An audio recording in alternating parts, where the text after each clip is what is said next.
La Chambre demande maintenant à chacun des accusés s'il souhaite plaider coupable ou non coupable, tel que prévu également à l'article 64.8a du statut de Rome. Monsieur Gbagbo, plaidez-vous coupable ou non coupable? Merci, Monsieur le Président. Je plaide non coupable. Merci beaucoup. La même question à Monsieur Blégaudet. Plaidez-vous coupable ou non coupable? Merci, Monsieur le Président. Je ne reconnais pas ces charges, par conséquent, je plaide non coupable. Merci. Merci beaucoup à vous.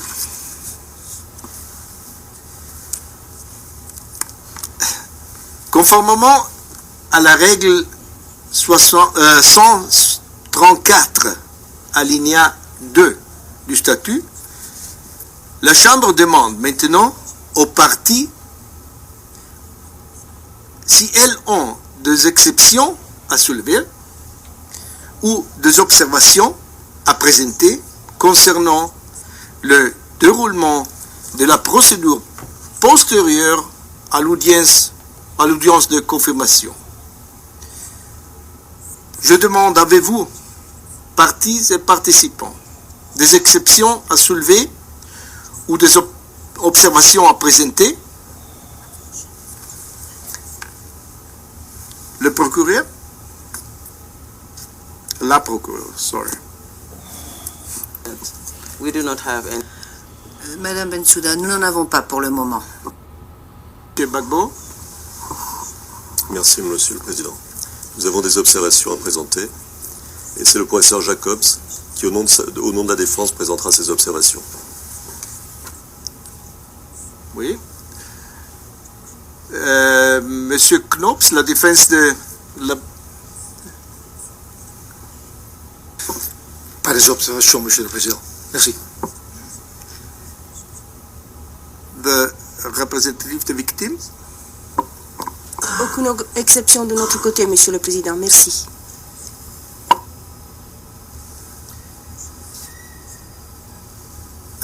Alors, la défense de Monsieur Gbagbo, vous avez la parole.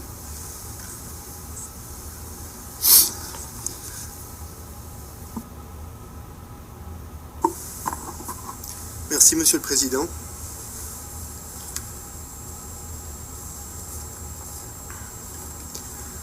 Monsieur le Président, Madame, Monsieur les juges, en application de la règle 134.2 du règlement de procédure et de preuve, la défense souhaiterait présenter un certain nombre d'observations sur la procédure qui a été suivie depuis la confirmation des charges. Au préalable, il est important de rappeler que la procédure n'est pas simplement une série de règles techniques et ésotériques qui viseraient à détourner l'attention de l'essentiel qui serait la discussion du fond de l'affaire. La procédure est au contraire la façon dont se réalise l'ambition de la justice pénale internationale de juger des personnes dans le respect le plus strict de leurs droits fondamentaux.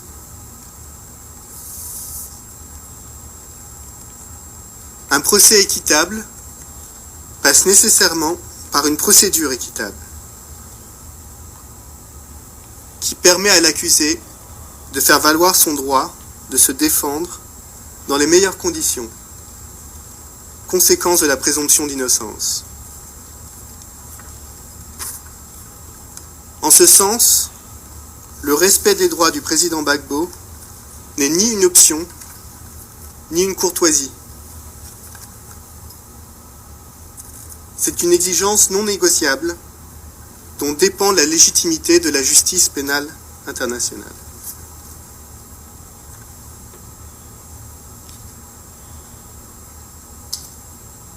Cela étant posé, la défense va brièvement aborder 3 points. rôle de la représentante légale des victimes, le temps et les facilités nécessaires à la préparation de la défense,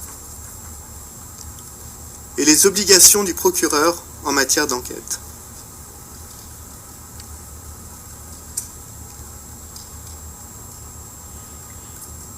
Concernant le rôle de la représentante légale, si le statut de Rome permet pour la première fois aux victimes de ne pas être exclues des instances judiciaires internationales, leur participation n'est pas sans limite et doit se faire dans le respect des droits de la défense. Surtout, les victimes ne sont pas des parties à la procédure, mais des participants qui ne peuvent bénéficier des mêmes prérogatives que les parties, que sont la défense et l'accusation. Or, il convient de constater que la représentante légale a acquis dans la présente procédure une place qui est assimilable à celle d'une partie.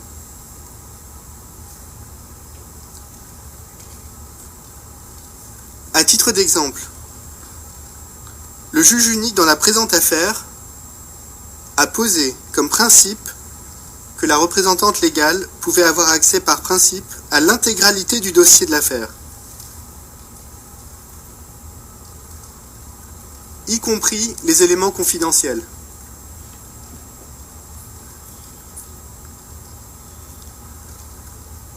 Or, une telle décision se méprend sur la nature de la confidentialité.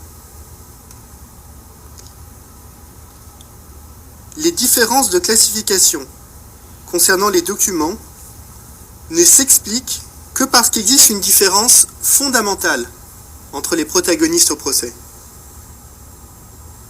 D'un côté les parties, de l'autre des tiers participants. La Chambre a aboli cette distinction claire. Par exemple, désormais, lorsque la défense veut déposer un document non accessible à la représentante légale, elle est invitée à le faire de manière ex parte. Je répète, ex parte.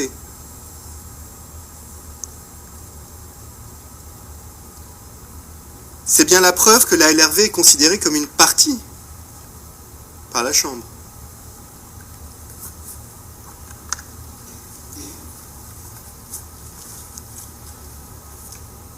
De manière plus générale,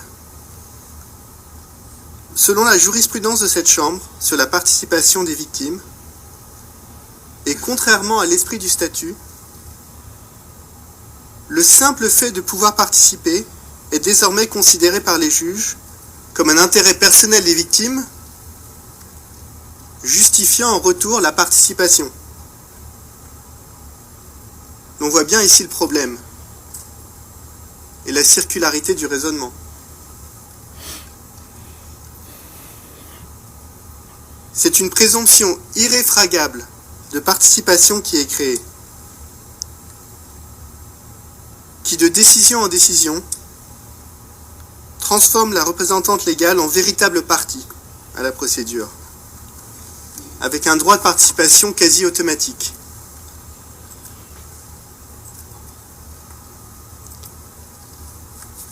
La conséquence est que la défense est désormais confrontée, à chaque étape, à deux procureurs, deux argumentations sur le droit. Et l'équilibre instauré par le statut entre les parties s'en trouve brisé.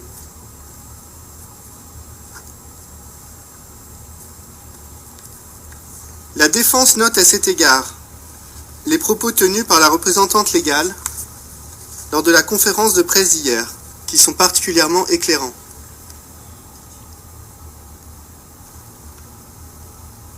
Elle indiquait partager le même objectif que le procureur de voir les accusés condamnés.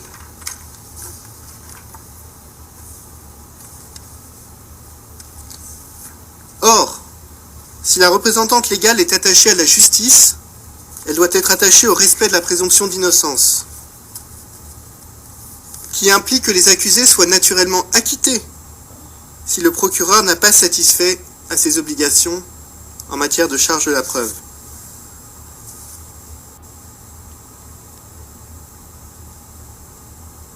C'est cela, un véritable attachement à la justice.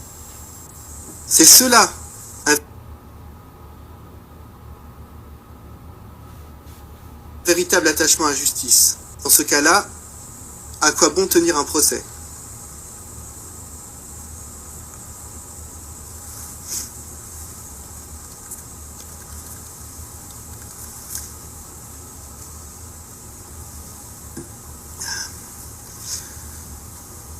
J'aborde à présent mon deuxième point, celui du temps nécessaire à la préparation de la défense. Droit consacré par tous les instruments internationaux relatifs aux droits de l'homme et reconnu par le statut de Rome. Le respect de ce droit est indispensable au respect du caractère équitable du procès. Il convient de noter que ce temps et ses facilités ne peuvent être appréhendés de manière théorique, mais toujours in concreto, en fonction de la complexité de l'affaire, des difficultés sur le terrain et des moyens humains dont dispose la défense.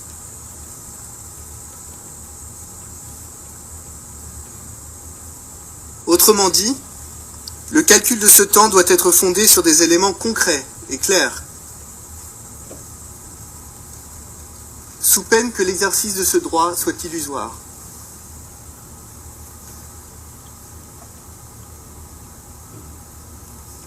C'est ce qu'a rappelé à plusieurs reprises la Cour européenne des droits de l'homme, et je cite, « Le but de la Convention consiste à protéger des droits non pas théoriques ou illusoires, mais concrets et effectifs. La remarque vaut spécialement pour ceux de la défense.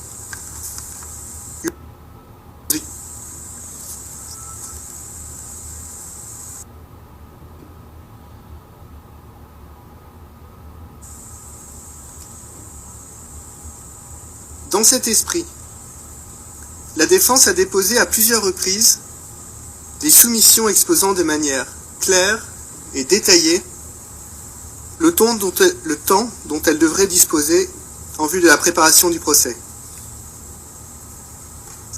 en fonction notamment de la complexité de l'affaire et de ses moyens.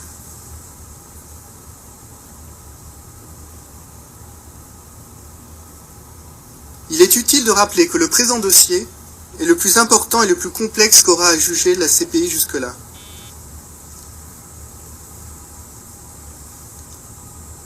Par exemple, en ce qui concerne les éléments de preuve, dans la présente affaire, les parties ont divulgué environ 12 000 pièces.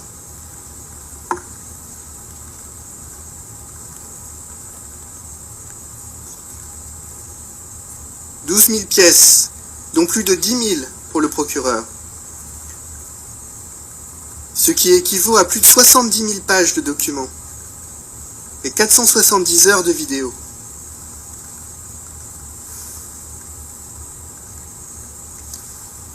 Les témoins, ensuite. Dans cette affaire, le nombre de témoins que le procureur compte appeler est sans commune mesure avec les autres affaires.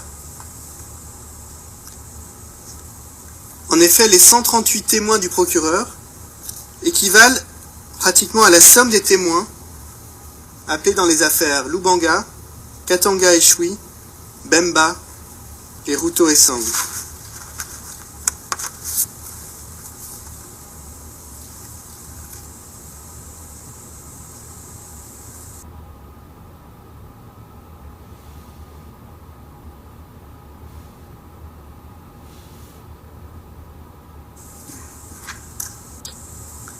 La Chambre a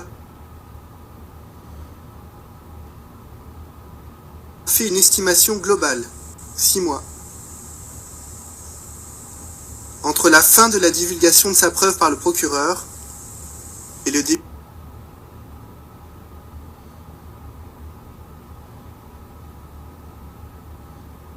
vu la présentation de son cas.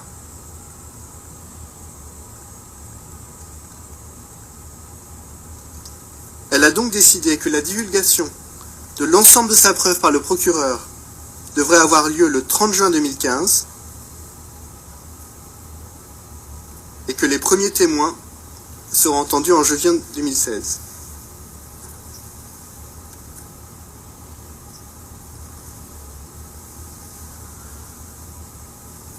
Or, que s'est-il passé après le 30 juin 2015 ? Après le 30 juin 2015, il s'est passé que le procureur, qui a sciemment continué à enquêter jusqu'au dernier moment, n'a jamais eu l'intention de respecter la date du 30 juin et a déposé pas moins de 8 demandes de divulgation tardive, qui ont toutes été acceptées.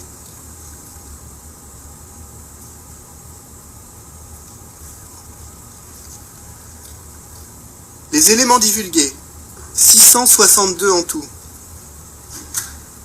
662, correspondent à 8552 pages.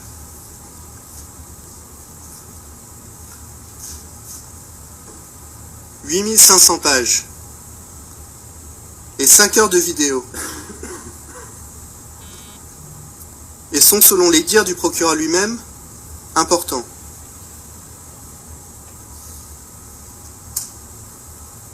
Après le 30 juin 2015, il s'est passé que le procureur a obtenu l'addition d'un mode de responsabilité. Un mode de responsabilité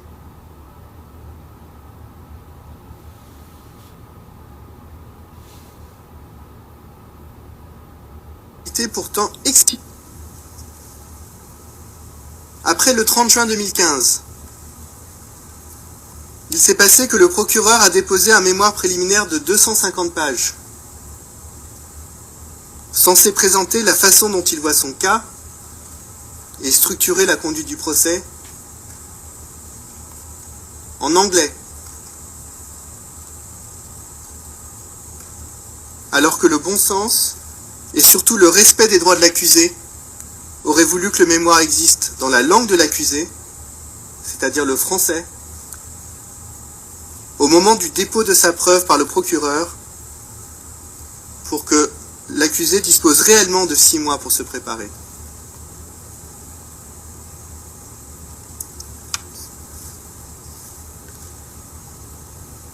La traduction définitive du mémoire préliminaire n'a été communiquée à Laurent Gbagbo que le 23 octobre 2015.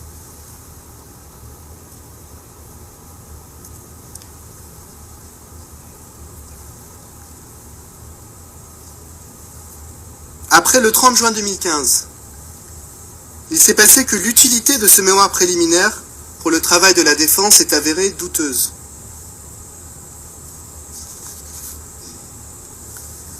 La logique voudrait en effet que le procureur y référence tous ces éléments de preuve, tous ces témoins. Si le procureur lui-même ne sait pas comment un élément de preuve ou le témoignage d'un témoin vient au soutien de sa démonstration, comment la défense et les juges pourraient-ils le deviner ?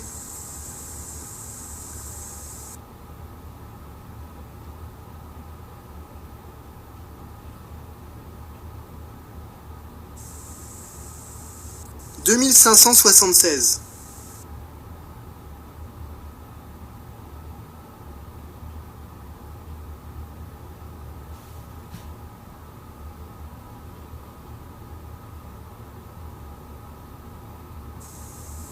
Plus de la moitié de ces éléments ne sont pas inclus dans le mémoire préliminaire. Et sur 138 témoins, 11 ne sont pas inclus dans le mémoire préliminaire.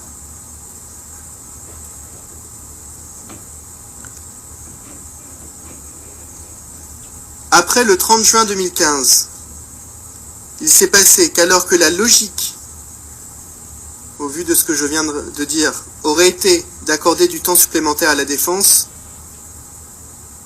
aucune de ces nombreuses demandes n'ont été acceptées.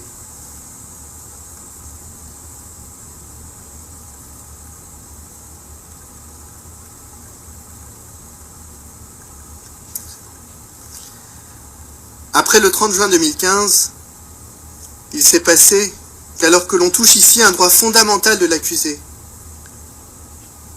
et donc au caractère équitable du procès, la défense n'a jamais été autorisée à faire appel des différentes décisions des juges relatives à la préparation du procès.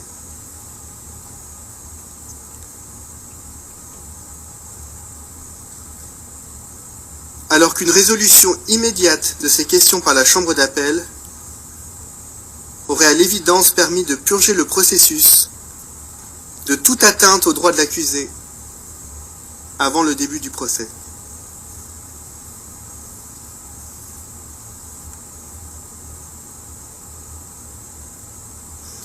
Dans ces conditions, l'on constate qu'après le 30 juin 2015, il s'est passé que les 6 mois, déjà courts, accordés à la défense pour se préparer,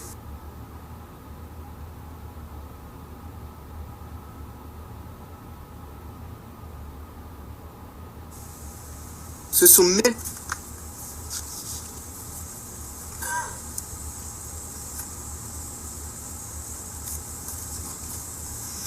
Le troisième et dernier point que la défense souhaite aborder est celui des enquêtes du procureur.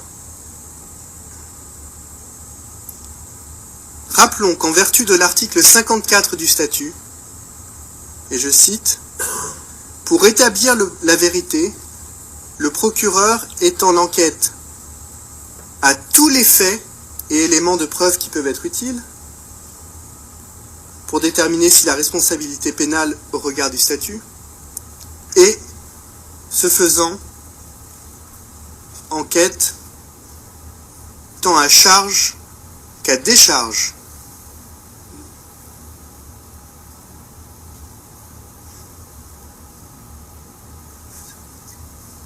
Premièrement,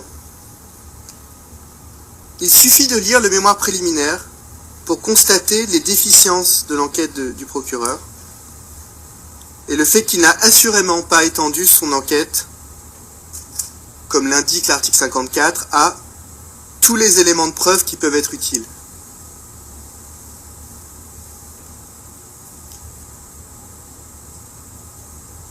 Le procureur a pourtant l'obligation de fournir au juge tous les éléments utiles à l'établissement de la vérité, pas seulement des bribes d'informations qui pourraient venir au soutien uniquement de sa thèse.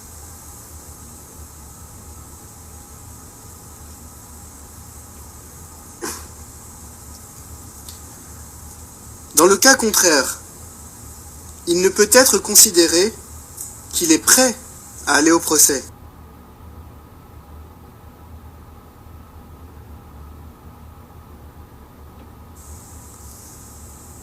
Rappelons que dans d'autres affaires, comme l'affaire d'ordre par les juges,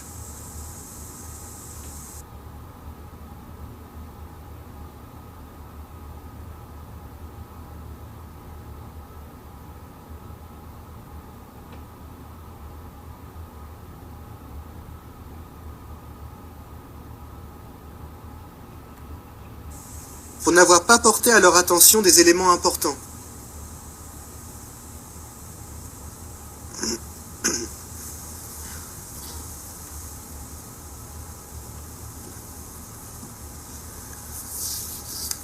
Malgré cet avertissement, le procureur n'a pas jugé utile de changer de méthode. Ainsi,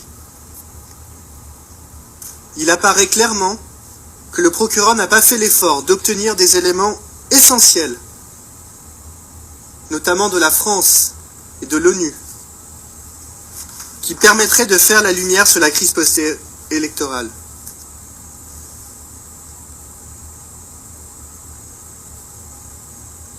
qui n'a pas pris le temps d'essayer de comprendre le contexte de conflits armés existant à l'époque en Côte d'Ivoire.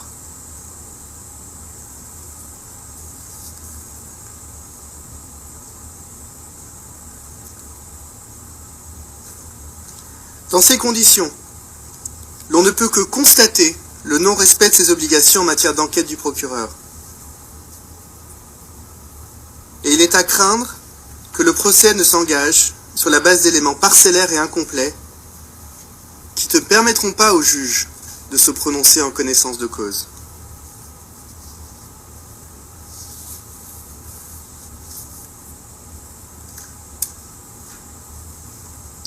Deuxièmement, non seulement l'enquête du procureur est déficiente, mais son dossier montre bien qu'il n'a pas respecté l'obligation d'enquêter tant à charge qu'à décharge.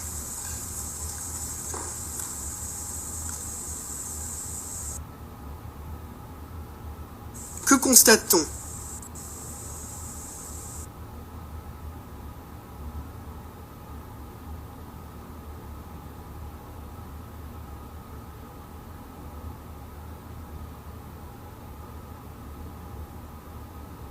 Cette attitude du procureur, l'audience de confirmation des charges, mettant en cause le narratif du procureur.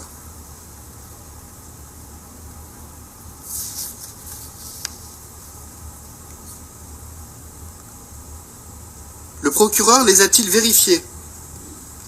Les a-t-il intégrés dans son enquête? Non. Surtout, la chambre préliminaire elle-même, lorsqu'elle prononçait l'ajournement, en juin 2013, estimait que les éléments apportés ne pouvaient, et je cite, en aucune façon être présentés comme le résultat d'une enquête complète et en bonne et due forme, menée par le procureur, conformément à l'article 54.1a du statut. Et demandait au procureur de fournir à la Chambre une liste conséquente d'éléments manquants.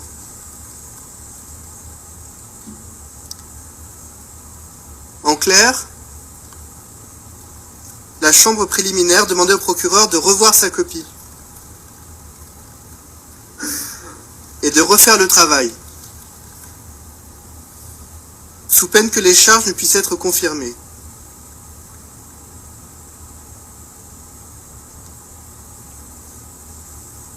Où sont tous ces éléments dans le mémoire préliminaire? Nulle part. Ces manquements sont bien plus qu'une violation préoccupante du statut. Ils symbolisent toute l'approche du procureur dans le présent dossier.